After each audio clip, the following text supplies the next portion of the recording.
नमस्कार दोस्तों, मैं राजीव आप सभी का स्वागत करता हूं आपके अपनी यूट्यूब चैनल जीके महाकुंभ में। दोस्तों, library science one-liner question answer top 100 को लेके एक बार फिर मैं आपके सामने उपस्थित हूं। तो दोस्तों, अगर चैनल पे पहली बार जुड़े हैं तो चैनल को ज़रूर सब्सक्राइब कीजिएगा, क्योंकि आपको यहां पे लाइब्रेरी साइंस ही नहीं जीके जीएस करंट अवेयरनेस के भी वीडियोज़ देखने को मिलते हैं। तो चैनल पर ज़रूर जुड़िएगा, और टेलीग्राम पे जुड़ना चाहते हैं तो लाइब्रेरी साइंस वाले जो है जुड़ सकते हैं। वहाँ पे जो भी क्यूरी होगी आपकी जो है प्रोवाइड करा दी जाएगी। तो चलिए देखते हैं आज के टॉप इम्पोर्टेंट 100 क्वेश्चन को। दोस्तों, अगर आप इन पीडीएफ की जो है पीडीएफ लेना चाहते हैं तो मात्र जो है 49 रुपीज़ जो है जो है दे करके 49 रुपीज़ जो है दे करके इसको जो है आप ले सकते हैं। तो चलिए देखते हैं आज के इम्पोर्टेंट 100 क्वेश्चन को। तो पहला प्रश्न हमारा 2900 तक जो है कंप्लीट हो चुका है। तो पहला प्रश्न है हमारा, इफ्ला लाइब्रेरी कब लॉन्च हुई थी? तो 2013 में। अगला प्रश्न है, IFLA building strong library association programme कब शुरू किया गया था? 2013 में। अगला प्रश्न है, IFLA building strong library association impact report की स्थापना कब हुई थी? तो 2012 में। अगला प्रश्न है, इफ्ला का 24 से 28 अगस्त 1992 का सम्मेलन कहाँ आयोजित हुआ था? तो न्यू दिल्ली में। अगला प्रश्न है, guide lines of information literacy का फॉर लाइफ लॉन्ग लर्निंग नामक प्रकाशन किसके द्वारा जो है प्रकाशित किया जाता है? तो इफ्ला के द्वारा। अगला प्रश्न है, कौन से दो अंतर्राष्ट्रीय संगठन संयुक्त रूप से डिजिटलीकरण और संरक्षण पर सर्वेक्षण प्रकाशित करते हैं? तो इफ्ला व यूनेस्को। अगला प्रश्न है, LDP यानी कि लाइब्रेरी डेवलपमेंट प्रोग्राम घोषणा पत्र कब पारित किया गया था? तो 2013 में नवंबर में। अगला प्रश्न है, LDP घोषणा पत्र कहाँ पारित किया गया था? तो पेरिस में। दोस्तों, जो है राजस्थान लाइब्रेरी और बिहार लाइब्रेरी की भी तैयारी जो है 18 तारीख के बाद से जो है कराई जाएगी। DSSB का एग्ज़ाम हो जाए उसके बाद जो है राजस्थान और बिहार लाइब्रेरी पे हम लोग फोकस करेंगे। तो चलिए देखते हैं अगला प्रश्न, LDP घोषणा पत्र कहाँ पारित किया गया? तो पेरिस में। अगला प्रश्न है, LDP घोषणा पत्र यूनेस्को के किस सम्मेलन में जो है पारित किया गया था? तो यूनेस्को के 37वें सम्मेलन में। अगला प्रश्न है, LDP मैनिफेस्टो किसको प्रोत्साहित करता है? तो नेत्रहीनों व दृष्टिबाधित संरक्षकों के लिए।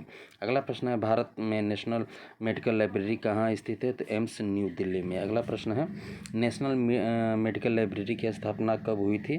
तो 1 अप्रैल 1956 को। अगला प्रश्न है, विश्व की सबसे बड़ी जैव चिकित्सा पुस्तकालय कहाँ स्थित है? तो अमेरिका में है। अगला प्रश्न है, नेशनल लाइब्रेरी ऑफ मेडिसिन की स्थापना कब हुई थी? तो 1836 में। अगला प्रश्न है, विश्व की सबसे बड़ी जैव चिकित्सा पुस्तकालय कौन सा है? तो national library of medical USA में है। अगला प्रश्न है, मेडलाइन ऑन CD-ROM को कौन प्रकाशित करता है? तो national library of medical USA करता है। अगला प्रश्न है, हिल्स यानी कि HILLIS नेटवर्क का संबंध किस प्रकार के पुस्तकालयों से है?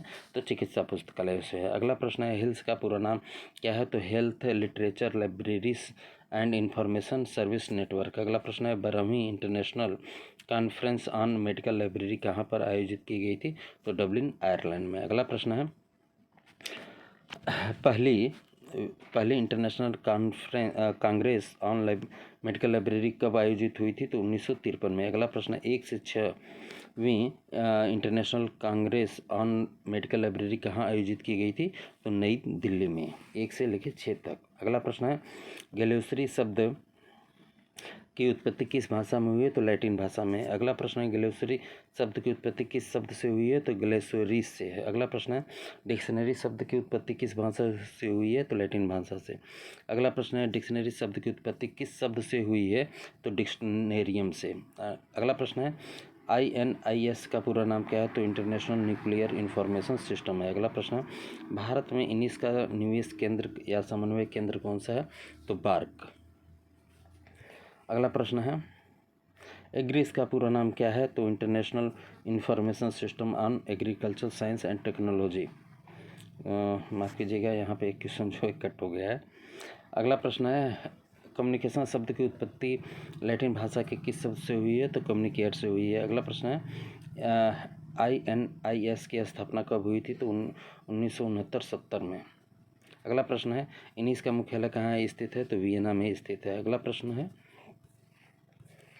इनिस की स्थापना किसके द्वारा की गई थी? तो IAEA के द्वारा की गई थी। अगला प्रश्न है, एटम इंडेक्स का प्रकाशन कौन करता है? तो इनिस करता है। अगला प्रश्न है, विपो का पूरा नाम क्या है? तो वर्ल्ड इंटेलेक्चुअल प्रॉपर्टी ऑर्गेनाइजेशन।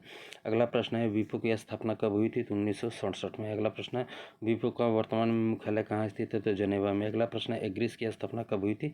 1970 में। अगला प्रश्न है, एग्रिस कब अस्तित्व में आया? तो 1975 में। अगला प्रश्न है, एग्रिस का मुख्यालय कहाँ स्थित है? तो रोम में स्थित है। अगला प्रश्न है, एग्रिस इंडेक्स का प्रकाशन कौन करता है तथा कब से कर रहा है? वह आवृत्ति क्या है इसका? तो एग्रिस कर रहा है 1973 से और ये मासिक प्रकाशित होता है। अगला प्रश्न है, एग्रिस का प्रयोजक कौन है? तो FAO है। अगला प्रश्न है, एग्रिस के केंद्र के रूप में कौन कार्य करता है? तो ICAR करता है। अगला प्रश्न है, IAEA का पूरा नाम क्या है? तो इंटरनेशनल एटॉमिक एनर्जी एजेंसी है। अगला प्रश्न है, IAEA की स्थापना कब हुई थी? तो 29 जुलाई 1957 को की गई थी। अगला प्रश्न है,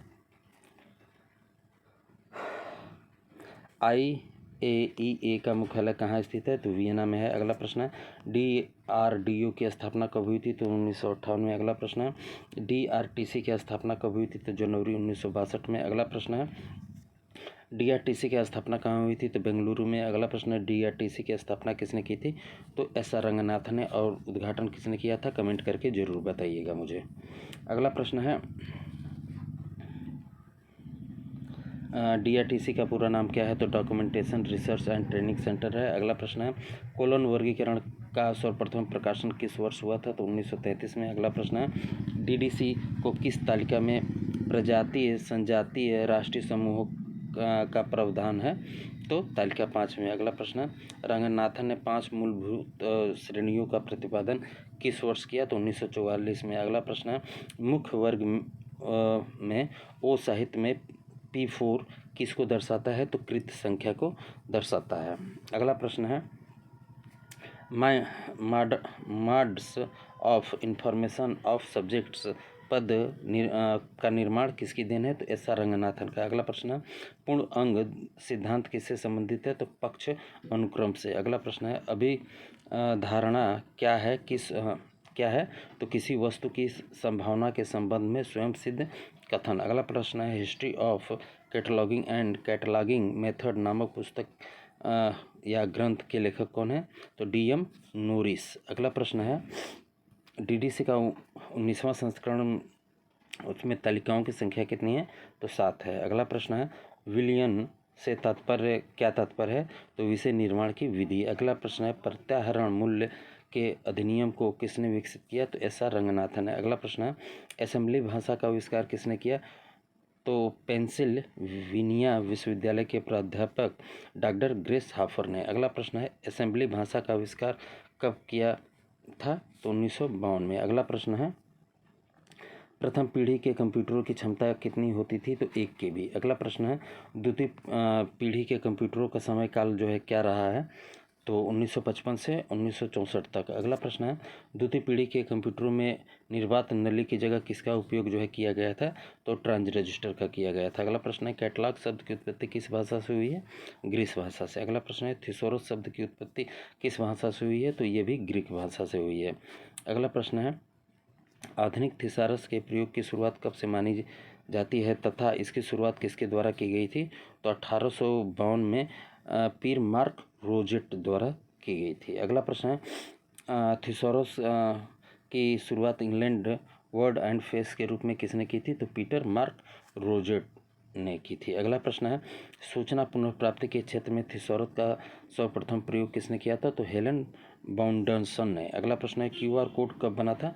तो 1969 में। अगला प्रश्न है, सूचना पुनर्प्राप्ति के क्षेत्र में थिसारस का सर्वप्रथम प्रयोग हेलन बाउंस ने कब तथा किस सम्मेलन में किया? तो 1957 में वर्गीकरण शोध पर सम्मेलन में। अगला प्रश्न है,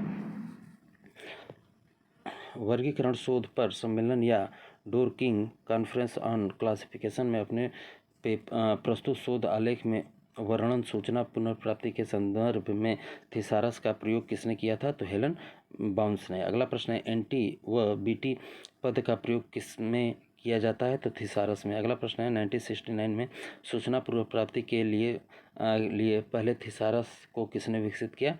तो ड्यू पोंट ने। अगला प्रश्न है अनुक्रमणीकरण उद्देश्यों के लिए सर्वप्रथम थिसारस के प्रयोग का सुझाव किसने दिया? तो एचपी लुहान ने। अगला प्रश्न है बिब्लियोग्राफी शब्द की उत्पत्ति किस भाषा से हुई है? तो ग्रीक भाषा से। अगला प्रश्न है बिब्लियोग्राफी शब्द की उत्पत्ति किस शब्द से हुई है? तो बिब्लियोन से। अगला प्रश्न है बिब्लियोग्राफी शब्द ग्राफी का शाब्दिक अर्थ क्या है? तो ग्रंथ सूची। अगला प्रश्न है ग्रंथाना कब से प्रकाशित हो रहा है? तो 1990 से। अगला प्रश्न है विश्वकोश का पिता किसे कहा जाता है? तो जॉन हेनरिच को कहा जाता है। अगला प्रश्न है पुस्तकालय आचार संहिता किसके संयोजन से होती है? तो उत्तरदायित्व, जवाबदेही तथा वचनबद्धता। अगला प्रश्न है रंगनाथन ने बुक मोबाइल को क्या नाम दिया? तो लिब्रासीन। अगला प्रश्न है रंगनाथन ने मोबाइल पुस्तकालय के लिए किस पद का उपयोग किया है? तो लाइब्रेरी ऑन व्हील। अगला प्रश्न है भारत के किस राज्य में 2009 में पुस्तकालय अधिनियम पारित किया गया है? तो अरुणाचल प्रदेश में। अगला प्रश्न है भारत के किस राज्य में सबसे पहले शराब पर पुस्तकालय उपकर लिया जाता था जो अब बंद कर दिया गया है? तो गोवा। अगला प्रश्न है जॉन कॉटन डाना अवार्ड किसके द्वारा प्रदान किया जाता है? तो ALA के द्वारा। अगला प्रश्न है लाइब्रेरी टेक्नोलॉजी रिपोर्ट 2020 किसका प्रकाशन है? तो ALA का। अगला प्रश्न है कीबोर्ड में कितनी फंक्शन कुंजी होती है? तो 12। अगला प्रश्न है वह भाषा जिसमें वेब पेज लिखे जाते हैं? तो HTML। अगला प्रश्न है किंडले ई बुक रीड डिवाइस किस कंपनी का उत्पाद है? तो अमेजोन का। अगला प्रश्न है किस सर्च इंजन का उपयोग विशेष रूप से वैज्ञानिक जानकारियों से संबंधित है? तो साइरस। अगला प्रश्न है डे बुक पद्धति एवं खाता बुक पद्धति किसके द्वारा इम्पैक्ट फैक्टर की शुरुआत किसने की थी? तो रजिस्टर प्रणाली। अगला प्रश्न है पुस्तकालय ज्ञान के द्वार हैं यह कथन किसने कहा था? तो NKC नॉलेज कमीशन ने। अगला प्रश्न है सूचना समाज की स्थापना किस देश में हुई थी? तो जापान में। अगला प्रश्न है राष्ट्रीय ज्ञान आयोग की स्थापना किस वर्ष हुई? तो 2010 में। अगला प्रश्न है राधाकृष्णन आयोग ने पुस्तकालय को कितने घंटे तक खुले रखने की सिफारिश की है? तो 12 घंटे तक। तो दोस्तों हमारे इम्पोर्टेंट 100 क्वेश्चन जो है कंप्लीट हुए। आई होप कि आपके लिए उपयोगी होगा। तो मिलते हैं अगले वीडियो में। ख्याल रखिए। धन्यवाद।